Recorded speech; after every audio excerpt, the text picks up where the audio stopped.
The month is winding down, and that means it's time for the Maybe series.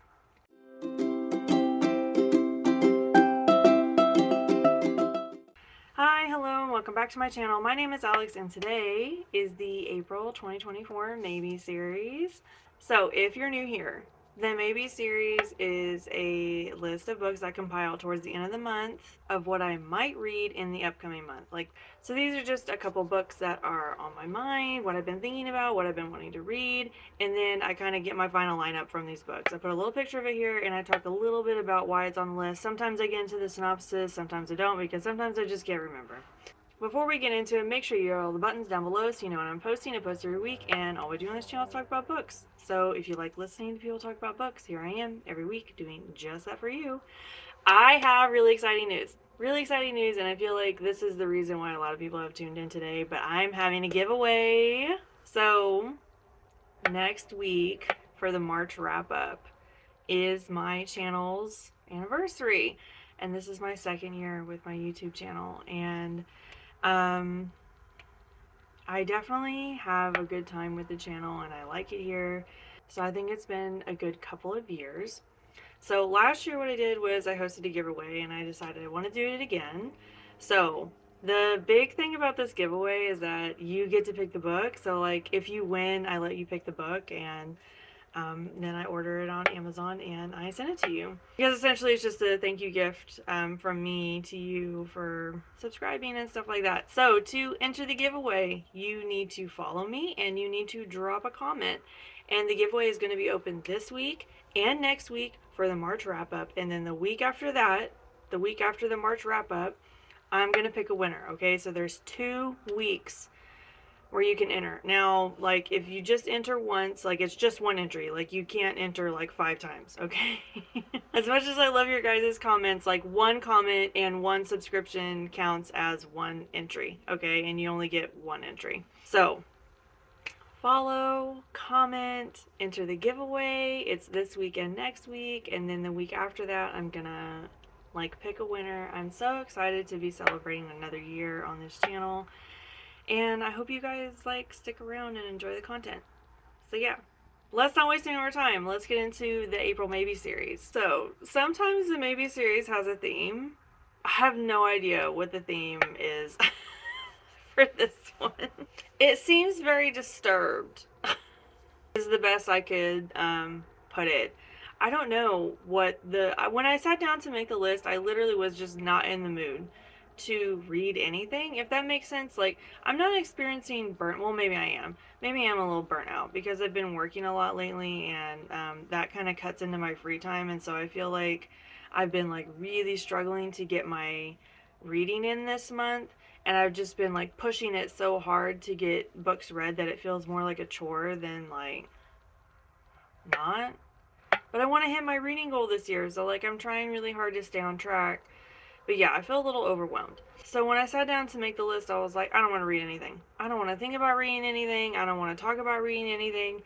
And I was like, okay, well, just like you have to do something, right? You need to make the maybes list, at least put something on it.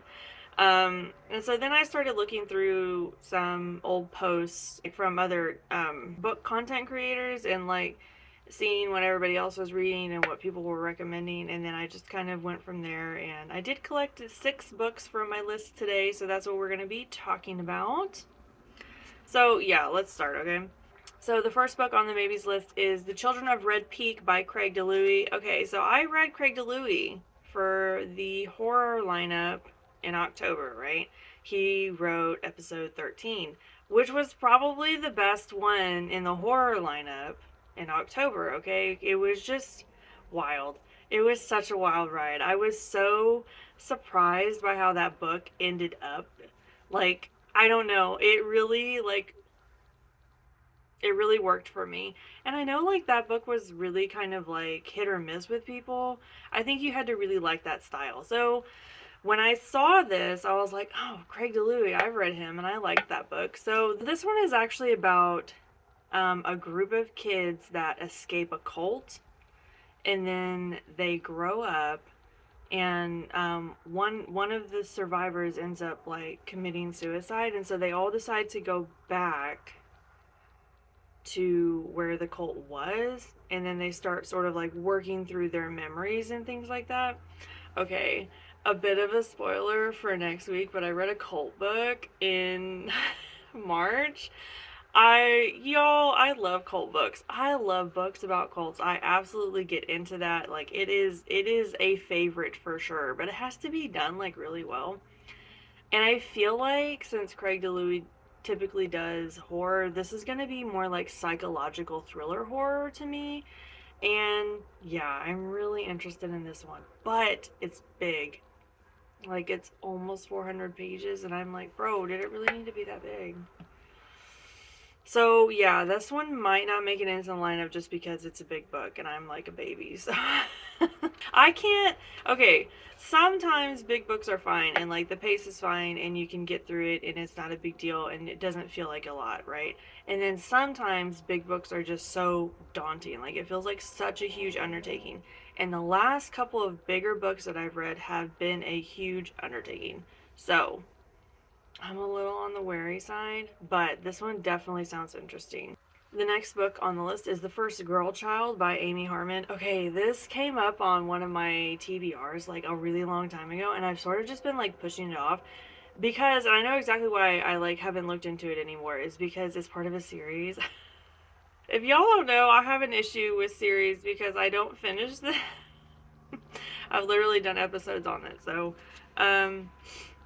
this one, okay, there's only 2 in the series right now. She finished the second book in 21. It's 24. Like, I feel like if she was going to put out a third one, she would do it soon.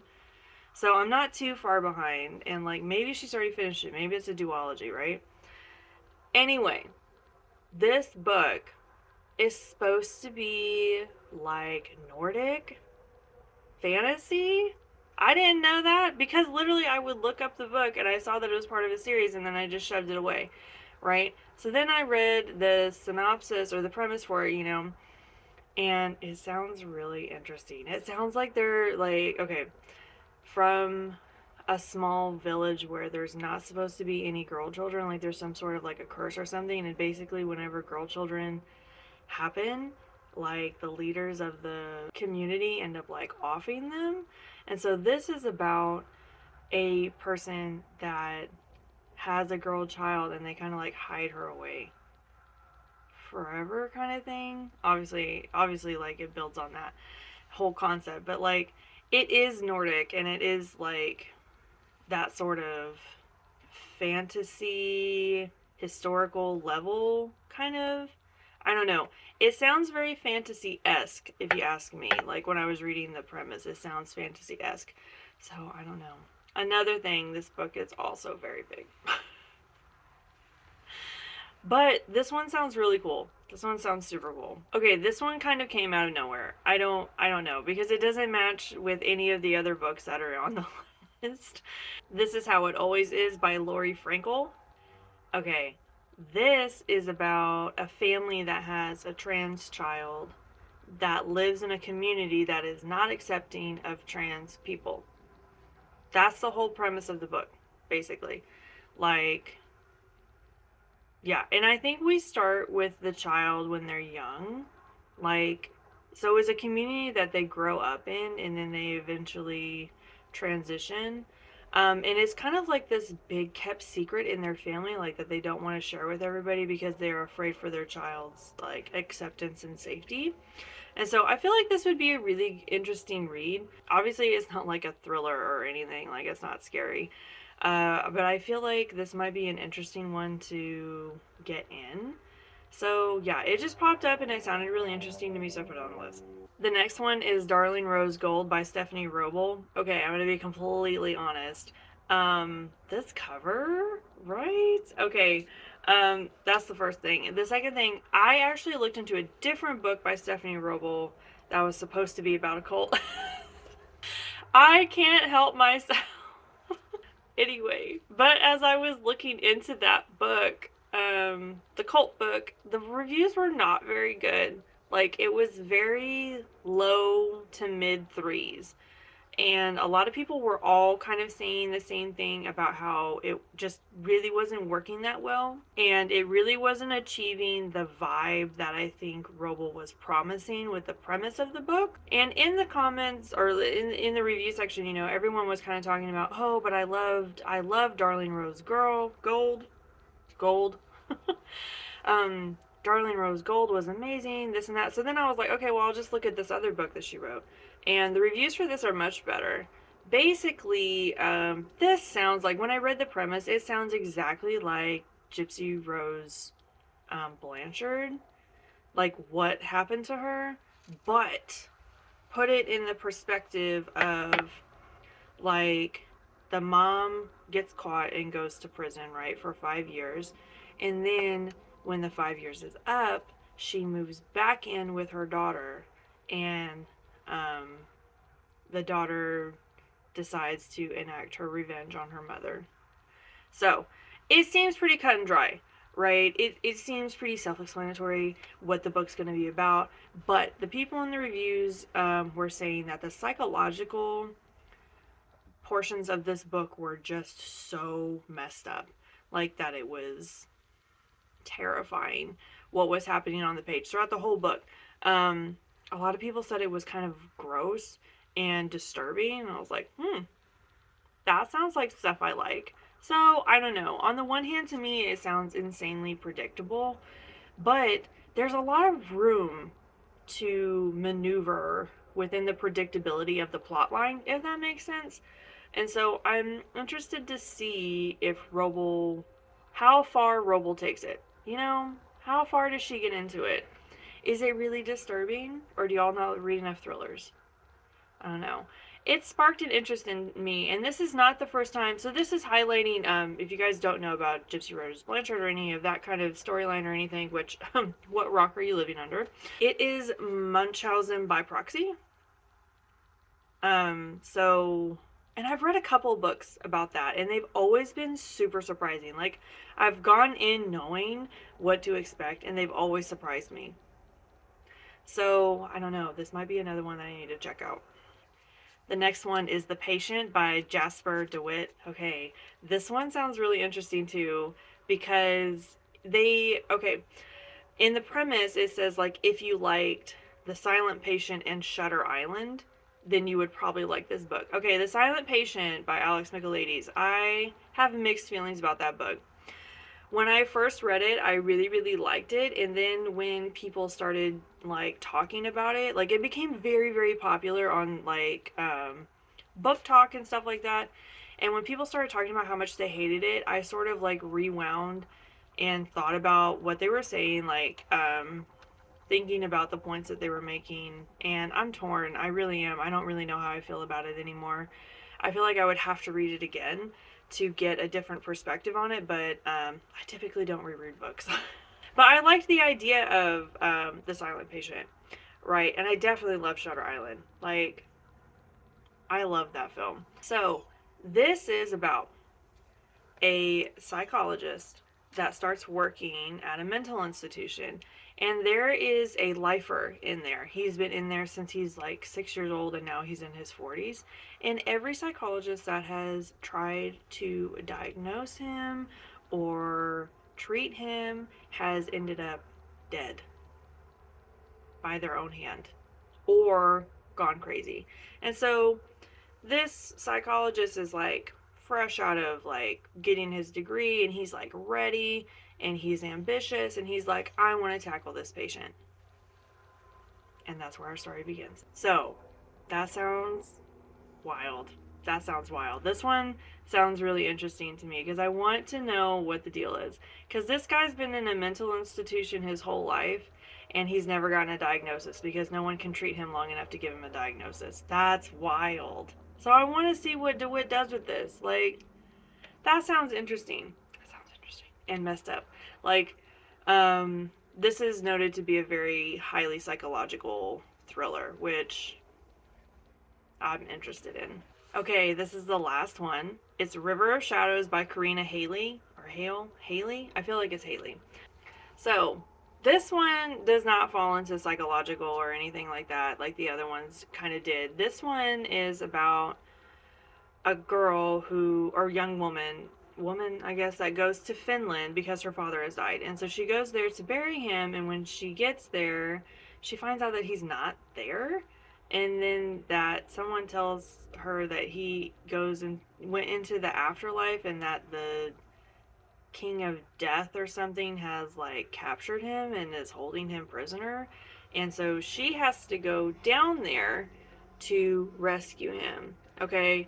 And when she gets down there, the king of death, or whatever he's called, is super interested in her. Right? And he's like, I'll make you a deal. Like, if you marry me, I'll let your dad go. Supposed to be smutty. Okay? Supposed to be smutty. Supposed to. Supposed to be fantasy-esque. Okay, guys, I told y'all, I don't remember when this was, but I was like, maybe I need to read more fantasy. Maybe I need to read more fantasy. Because, okay, I'm not a fantasy girly. I'm really not. It takes so much work for me to enjoy fantasy because my little brain just doesn't like it. I don't like working so hard, you know? And it's hard for me to get into the book when I literally can't understand the names or the world building. Like, I need simplicity. Okay? I need to just open the book and be like, I know where we are, I know what we're doing. Let's get into the development of the story. World building is very hard for me. It's mostly because I can't remember things a lot either. So, yes, fantasy is a chore for me. But a lot of people said this was really accessible, that it was really easy, and that the premise of it was interesting and exciting and sexy. And I was like, okay, I'll put it on the list. We'll see if it gets into the lineup or not. I think this is a standalone book. I feel like it is, because I don't think I would have written down another series book because I know I'm a little overstacked on the series. So yeah, this definitely is outside of my comfort area, but again, like, I'm trying to broaden a little bit. I did read a fantasy at the beginning of the year, and that was The Sunken City, and I really liked that, but I didn't like that it was a YA book. So, yeah. Um, if this is YA, then I'll end up skipping it, but it didn't sound like it. It sounded like she was an adult. Like, she's like in her 20s or 30s, like, and her dad passes away kind of thing. So, we'll see. I'll dig into it a little more and I'll see if it's gonna make it. Okay, that's all I have for you guys today. That's it. Like I said, when I sat down to make the list, I was not in the mood. I was not in the mood. And then I started making the list and I was like, okay, this sounds pretty good. So yeah, 6 books.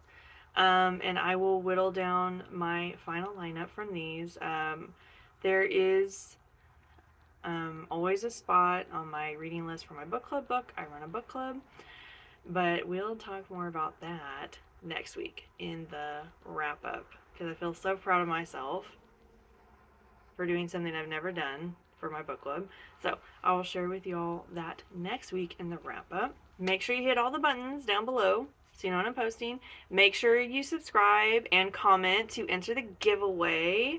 I'm so excited to open the giveaway again. I'm happy to have been here another year.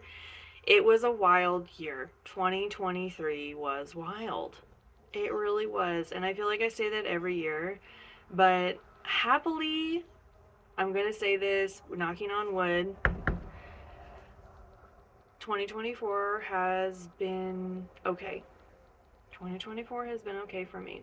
And I hope that 2024 has been okay for you so far. I hope so far you're doing okay. Personally, hope you're doing okay. So, make sure you enter the giveaway. I'm so excited. And yeah, I'll see you all next time.